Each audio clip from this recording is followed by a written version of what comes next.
Bonjour à toutes, bonjour à tous. Quel plaisir de vous retrouver sur ce plateau d'Itinéraire B. Bonjour Mélanie. Bonjour Vincent. Alors aujourd'hui, un plateau dédié au Festival de musique classique en Berry, filière incontournable du tourisme culturel. Et pour en parler, nous avons le plaisir d'accueillir les représentants de 3 des 12 grands festivals de musique classique dans le Berry. Oui, bonjour Cyril Huvet. Bonjour Mélanie. Vous êtes directeur artistique du festival Pentecôte en Berry et victoire de la musique classique en 2010. En face de vous, Dany Rafali, vous êtes, bonjour, vous êtes membre du conseil d'administration du festival de la Voix de Châteauroux. Et avec nous également, Anne Rigbourg, merci pour votre présence. Vous êtes directrice artistique du festival d'été de Gargilès et grande harpiste française. Alors avant de lancer la saison des festivals, voici un petit mot sur le sommaire de cette émission, le bistrot des grands chefs et une nouvelle recette gourmande que nous avons hâte de déguster, bien évidemment. Notre chronique, nos bonnes adresses, pour laquelle vous avez pris, Mélanie, les pagaies avec Laurent Forta pour une balade en canoë au cœur de la ville de Châteauroux. Et puis une découverte, la découverte de l'un des plus beaux villages de France, le village de Gargilès, pour notre chapitre Nos sentiers buissonniers. Donc sans plus attendre, voici notre recette. Et nous avons 2 chefs ce mois-ci. Elles sont 2, Agathe et Charlotte, traiteurs à domicile dans la commune de Vesle. Et quel est le plat qu'elles vont nous faire découvrir aujourd'hui? Oui, aujourd'hui, Agathe et Charlotte nous proposent un millefeuille de courgettes aux chèvres, lard et parmesan, une entrée à déguster sans concession.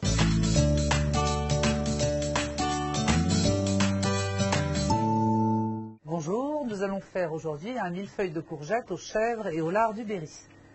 Donc pour faire cette recette, nous avons besoin de courgettes, de chèvres fermiers de pyramide de Valençay frais, de parmesan, de crème fraîche fermière et de lard fermier. Donc nous allons commencer par les courgettes et vous allez les trancher en tranches très fines. Pendant ce temps-là, vous faites chauffer une poêle et vous allez mettre les tranches de lard bien fines à griller une par une. Il vous faut à peu près une quinzaine de tranches. Dès que les tranches sont grillées, vous les retirez. Donc les tranches de courgettes, vous allez les plonger dans de l'eau bouillante. Pendant ce temps-là, vous allez préparer le parmesan. Alors on prend du parmesan frais qu'on va écrouter et mixer. Vous prenez un papier sulfurisé, le moule, et vous allez faire des lignes de parmesan, grosso modo de la longueur de votre moule. Vous étalez le parmesan pour qu'il y en ait à peu près partout pareil. Vous allez l'enfourner à four 220 degrés, en moyenne 10 minutes, c'est-à-dire il faut que vos tuiles soient dorées. Pendant ce temps-là, on va récupérer le fromage de chèvre. On va juste enlever la croûte et on va les mixer avec 1 décilitre d'eau. Vous sortez les tuiles de parmesan, on attend que ça refroidisse et on recommence exactement la même opération. On a arrêté de mixer notre chèvre avec l'eau. On va rajouter dedans la crème fermière. Vous récupérez un moule, vous mettez le papier et vous faites déborder. On commence par prendre les tranches de courgettes à l'inverse de la taille du moule et en faisant en sorte que ça se chevauche. Essayez pas de faire quelque chose de très égal, vous n'y arriverez pas et ça vous posera un problème après. Vous prenez un peu des bandes de lard, vous mettez des courgettes. On prend de la préparation à base de chèvre et là, on prend une tuile de parmesan. Entre chaque couche, vous remettez de la préparation aux chèvres. Alors, quand vous arrivez en haut de votre terrine, vous allez presser dessus. Voilà. Et on finit avec une couche de chèvre et la fin des courgettes. Nous avons fini le montage de notre terrine. Elle a passé 2 heures au frigidaire et je vous présente la terrine démoulée.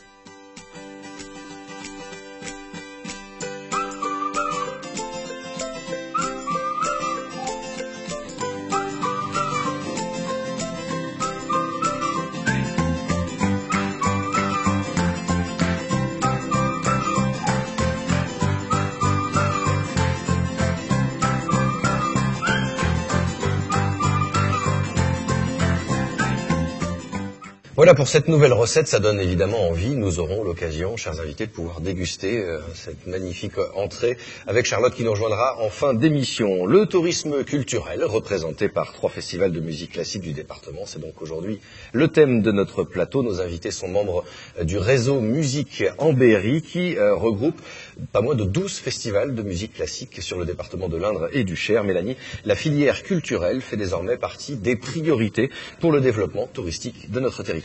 Oui, et ça n'est pas nouveau. Les 2 agences de développement touristique de l'Indre et du Cher œuvrent à la valorisation des festivals de musique classique depuis 2006, et ce grâce, comme vous l'avez dit Vincent, au réseau Musique en Berry. Il faut savoir également que le secteur culturel représente 3,2% du PIB, et c'est environ 670 000 emplois au niveau national.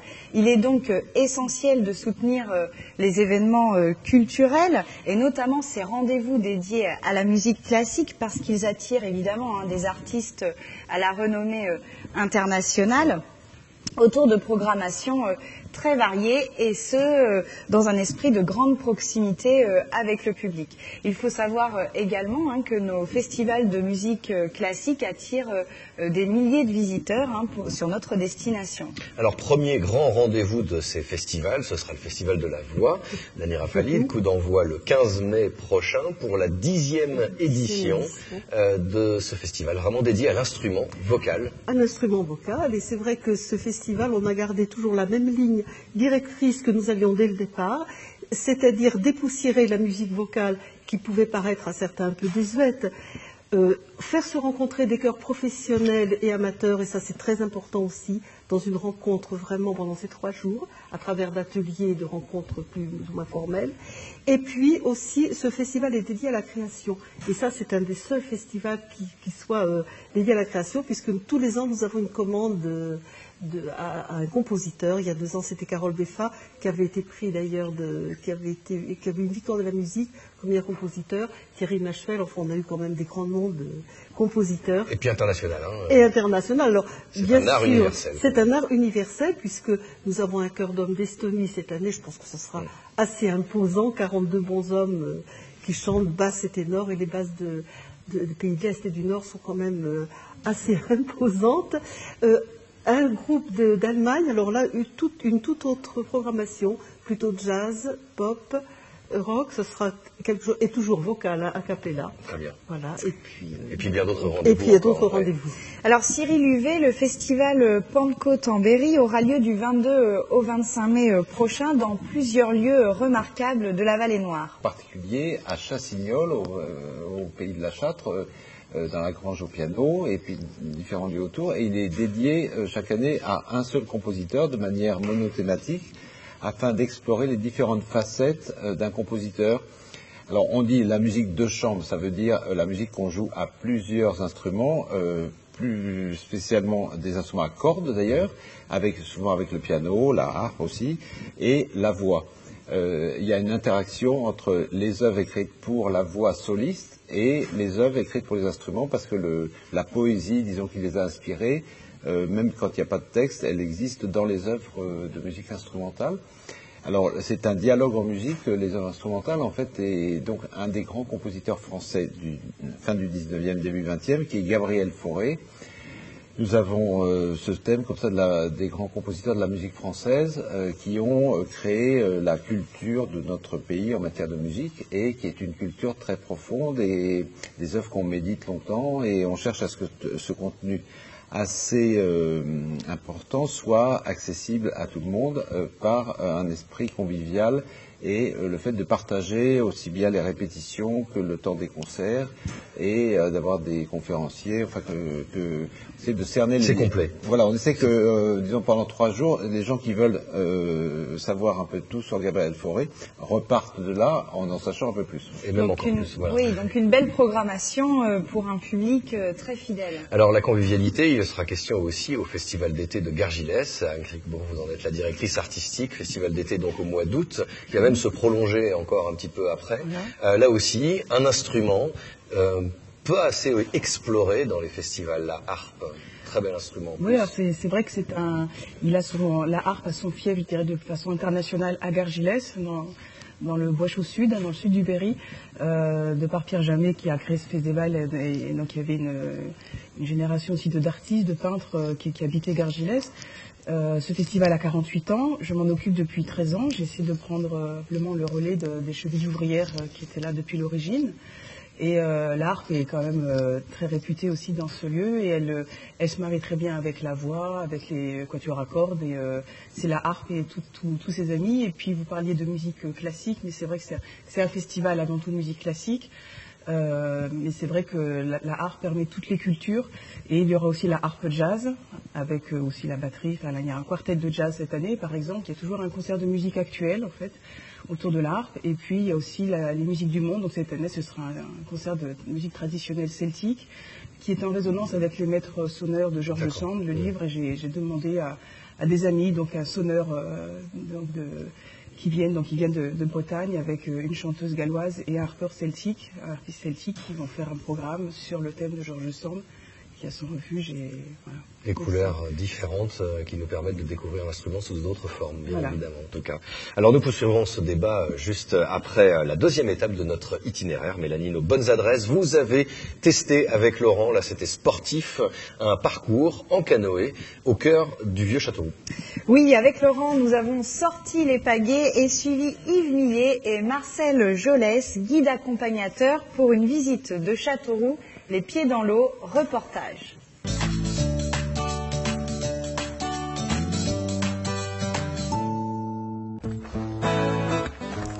Bonjour Yves, bonjour Marcel. Bonjour messieurs. Donc Yves, vous êtes président, Marcel moniteur du Canoë-Kayak Club de Châteauroux. Et oui, donc on fait donc du canoë-kayak sur diverses rivières et le club pratique toute discipline, que ce soit de la course en ligne, de la descente, kayak polo, un petit peu de kayak polo parce que faut qu'on trouve des équipes, et du freestyle. Alors nous aujourd'hui on va aller au fil de l'eau également à notre tour. Alors, qu'est-ce que vous allez nous proposer comme balade? Alors aujourd'hui, on va vous proposer une balade découverte qui s'appelle Châteauroux par sa rivière, donc du naturel au culturel, c'est-à-dire qu'on voit tout Châteauroux par la rivière, tous les principaux monuments. Bon bah c'est parti. Eh ben, allez, c'est parti, on va s'équiper. Comme ça c'est au moment où je veux passer sur notre pagaie, je fais comme si je voulais accélérer avec une mobilette. Ma pagaie, ma pale se met perpendiculaire et je tire de l'autre côté. Bon Marcel, on vous fait confiance. Hein. Alors une pagaie simple, comment ça se tient? Ça c'est l'eau libre. Ouais. Je tiens ma pagaie dans le creux de la main, comme ça. Et mon pouce il suit. D'accord.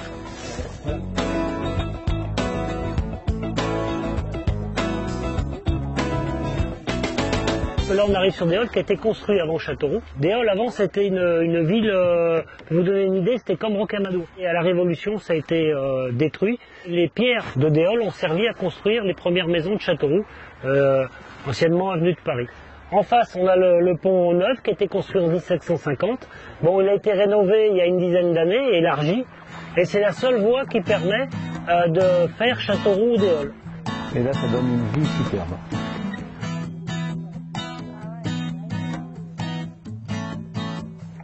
Donc là, on est toujours dans le parc de Belle-Île. Là on est toujours dans le naturel. Là, on fait toujours du culturel au naturel. Le petit pont, là-bas, le pont qui a été construit en 1980, c'est justement lui qui a fait le lien entre la deuxième île de Belle-Île, là, celle-là, qui a fait vraiment du naturel au culturel. Parce que toute cette partie, elle peut être sous les eaux, et de l'autre côté, elle ne l'est pas. Donc là, on passe, on voit le moulin neuf. Alors, quand on parle de moulin neuf, il n'est plus tellement neuf, hein. C'est un moulin à blé, il était déjà neuf au XVIIe siècle. Alors le château Raoul, il a été le premier vers 917, donc ça fait déjà un moment. Hein. Le premier château a été construit c'était une butte là, parce que ce que je vous disais tout à l'heure, tout ça c'était une falaise, c'était des falaises là. C'est pour ça qu'il y a les passages de la petite échelle, la grande échelle, il y avait des lavandières et on descendait sur l'Indre et c'était la route de Tours. Donc en passage de cette route de Tours, ils ont construit le château Raoul que l'on voit en face. En 1112, il prend définitivement le nom de Château Raoul. Donc en 1112, il a pris le nom de Château Raoul qui a donné le nom à la ville par la suite de Châteauroux.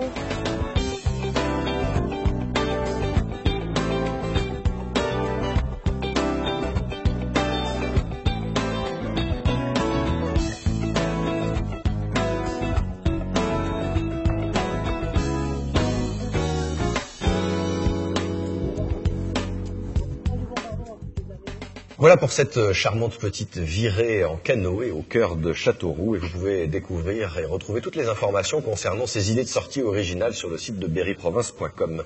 On revient à notre plateau avec nos invités pour poursuivre notre débat, directeur artistique et organisateur des festivals de musique en Berry. On l'a vu tout à l'heure, effectivement, l'événementiel culturel est un secteur porteur. En 2014, par exemple, c'était environ 2 millions d'euros de retombées économiques directes et indirectes pour notre territoire. Un vrai engouement donc pour les événements culturels. Dany Rafali, comment rendre accessible, c'est la grande question, comment rendre accessible finalement la musique classique au plus grand nombre? Oui, c'est une vaste question qui mériterait un peu de temps pour développer. On va faire court. Bon, la musique vocale, c'est vrai qu'elle est pratiquée quand même dans beaucoup de petites villes, de villages. Il y a souvent un petit chœur, on appelait ça des orphéons dans le temps. Exactement. Et donc, ce sont des gens qui connaissent un peu, qui ont envie. Et le fait de pouvoir accéder à des grandes formations professionnelles, c'est vrai que c'est quelque chose qui est très porteur pour les gens. Bon, il y a aussi la rencontre par les ateliers, par le biais des ateliers, il va y avoir avec le Chœur d'Estonie, avec Slix, avec d'autres aussi. Donc, par le biais des ateliers, ces rencontres, et on se retrouve tous aussi après les concerts dans un lieu qui n'est pas très joli en ce moment, qui deviendra le Centre Racine. Donc, on se retrouve tous autour d'un café. Comme ça, pour pouvoir discuter, c'est quelque chose d'extrêmement convivial.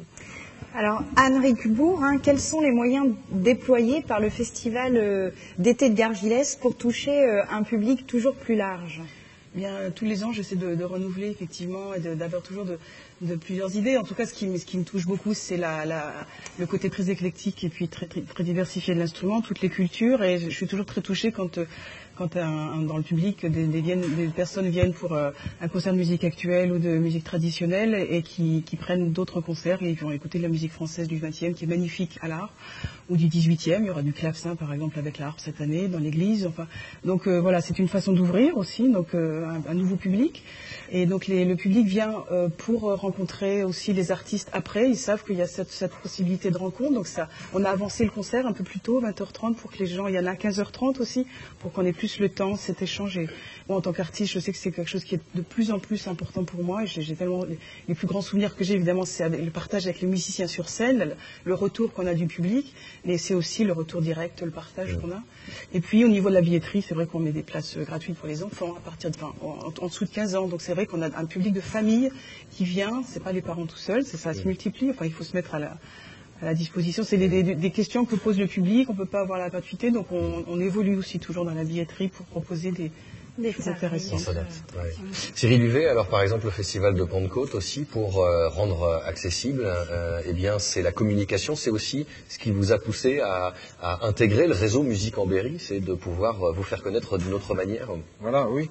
Oui, parce que ça correspond à ma démarche de musicien depuis toujours, de la question de la transmission, parce que on parle donc de festival de musique, donc la musique par définition c'est un art de la communication, d'un sentiment, d'une émotion à d'autres gens. Donc elle se passe, elle est en dessous du langage, puisqu'elle se passe par la vibration sonore. Donc elle travaille beaucoup sur l'inconscient des personnes, sur des phénomènes complètement impalpables. Et donc elle est accessible à toute personne normalement constituée. Donc les problèmes, c'est plutôt les barrières culturelles qui ont été dressées par les a priori que les gens ont. Et alors il est vrai qu'actuellement on est dans une période où il y a de moins en moins, enfin dans la jeunesse, c'est un vrai problème d'intérêt pour la musique classique. Enfin c'est comme on pouvait dire tout à l'heure, elle peut avoir une connotation entre guillemets ringarde pour certaines tranches de la population. Donc là, il faut arriver à c'est ça l'enjeu numéro un, mais c'est un problème assez compliqué à vrai dire. Et bon, dans ces festivals où on a... Vous donnez aussi à expliquer, à encadrer les concerts. Ce ne sont pas simplement, il y a beaucoup d'actions pédagogiques qui sont faites dans les lycées, dans les écoles, mais c'est vrai que quand c'est quelque chose qui est amené du dehors aux gens, c'est toujours un peu contraint. Donc il faut retrouver la démarche d'émerveillement et de spontanéité de la part du public. Et donc Mais c'est pas en baissant la qualité des contenus, moi je pense que c'est au contraire, c'est en ayant l'élitisme pour tous, quoi. Enfin, il faut partir du fait que les gens ont droit à la meilleure qualité possible et à la plus grande définition possible. Alors on invite le public bien évidemment à découvrir ces lieux et puis eh bien, à participer à ces différents festivals. On va poursuivre, Mélanie, avec la troisième étape de notre itinéraire. Nous avons parlé de Gargilès, de l'église, mais nous parlons aujourd'hui du village. C'est l'un des plus beaux villages de France et c'est la séquence de nos sentiers buissonniers. Oui, nous allons découvrir le petit village typique et romantique de Gargilès, situé dans la vallée de la Creuse. Ce village d'artistes a inspiré un grand nombre de peintres impressionnistes, et il fut le refuge de George Sand. Nous suivons donc Annick Thévenin, propriétaire du château de Gargilès, à travers les ruelles de ce petit village de caractère.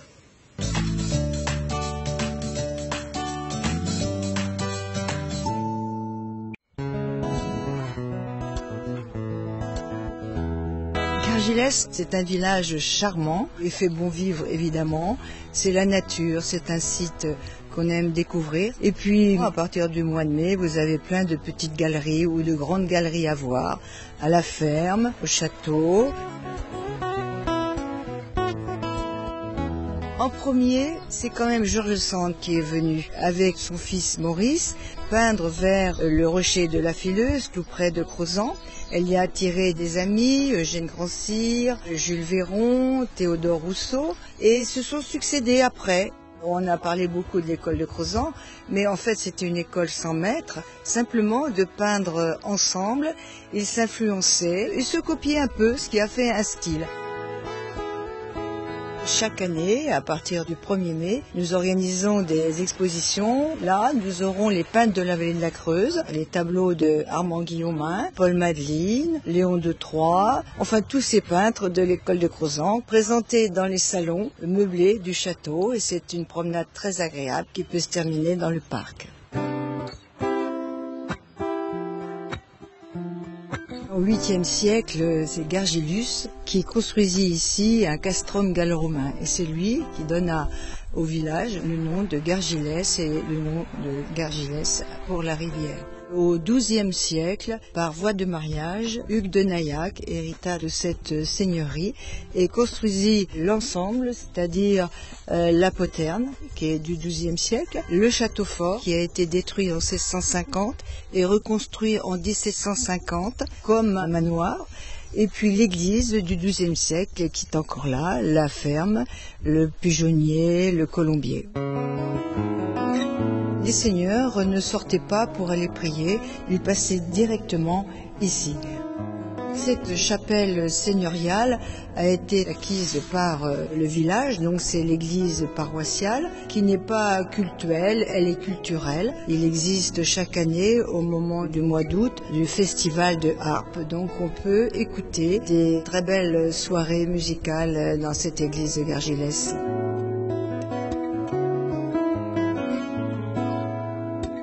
En 1857, George Sand rentre de promenade en Creuse, accompagné d'Alexandre Manceau. Il décide de s'installer à Gargilès pour passer la nuit, et après le dîner, ils font une petite promenade. Ils découvrent une maison qui avait panneau à vendre. Ils visitent, elle a comme un coup de foudre. Et le lendemain, Alexandre Manceau décide d'offrir à sa dame cette petite maison qu'il va acheter 800 francs de l'époque. Et elle viendra jusqu'en 1864 pour se reposer chaque année, se ressourcer, s'éloigner un peu des amis de Nohant qui quelquefois étaient pesants. Elle venait chasser le papillon, elle venait pêcher la truite, les écrevisses. Elle a écrit ici Elle et lui et débuté beaucoup de romans.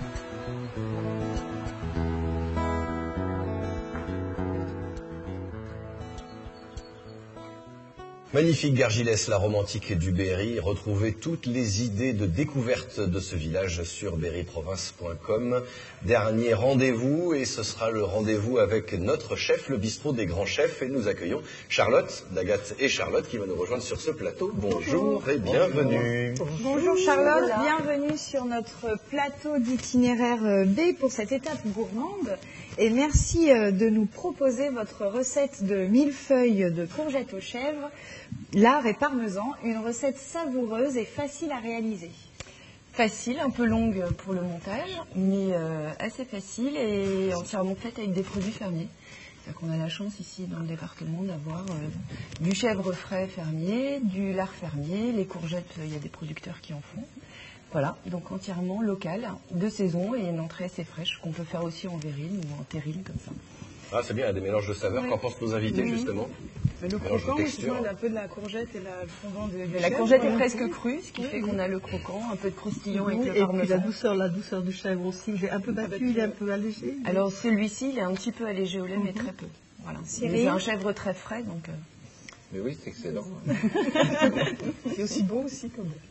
Oui, parce que c'est un côté de présentation en tout cas. Alors merci beaucoup, merci Merci Charlotte à vous. d'être passé nous voir. Et puis merci à nos trois invités.